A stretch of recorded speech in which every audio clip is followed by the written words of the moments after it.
Sallallahu Alaihi Wasallam yang telah membawa kita dari zaman kegelapan, zaman jahiliyah menuju zaman yang terang benderang, yakni agama Islam. Saya ucapkan terima kasih kepada teman-teman yang telah meluangkan waktunya untuk berkumpul diskusi pada siang hari ini. Alangkah lebih baiknya kita buka dengan pembacaan surat Al-Fatihah. Semoga apa yang kita diskusikan nanti mendapatkan hasil yang bermanfaat dan barokah. Alhamdulillah, waliyumiyatin sholihah. Al-Fatihah.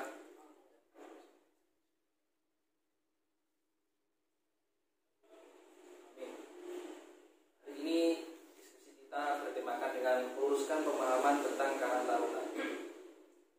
Mungkin kita sebelumnya utarakan pendapat masing-masing terlebih dahulu terkait dengan Karang Taruna.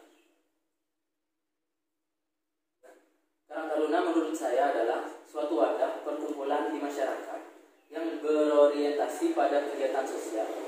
Karang Taruna memiliki fungsi sebagai sarana partisipasi masyarakat dalam melaksanakan usaha kesejahteraan sosial. Ya, bagus sekali Mas. Mungkin ada pendapat yang lain? Karang Taruna adalah salah satu jenis organisasi kepemudaan di Indonesia yang dijadikan wadah untuk mengembangkan kemampuan atas dasar kesadaran dan tanggung jawab dalam suatu daerah, khususnya di desa yang ia tempati. Seperti itu. Oke, terima kasih. Mungkin ada yang berpendapat lagi? Pendapat saya sebenarnya sama. Oke, jawaban teman-teman sangat bagus semua.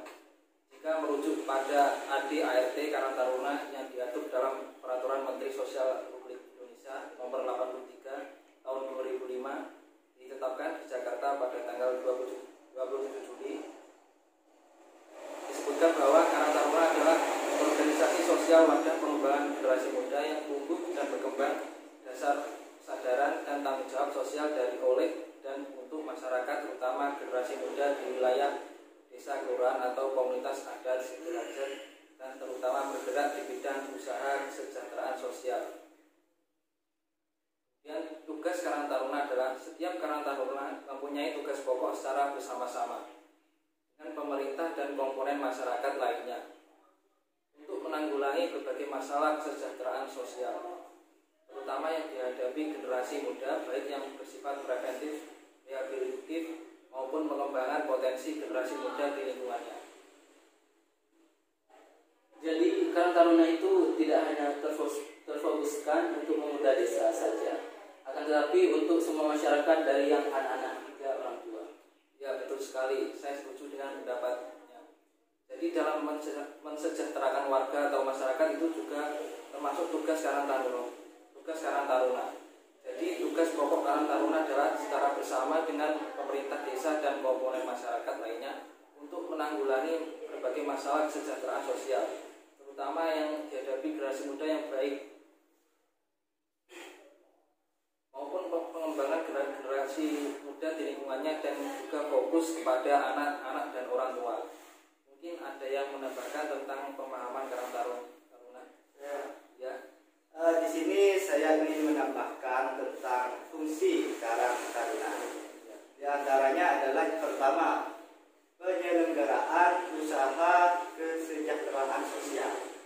Yang kedua, penyelenggara pendidikan dan pelatihan bagi masyarakat.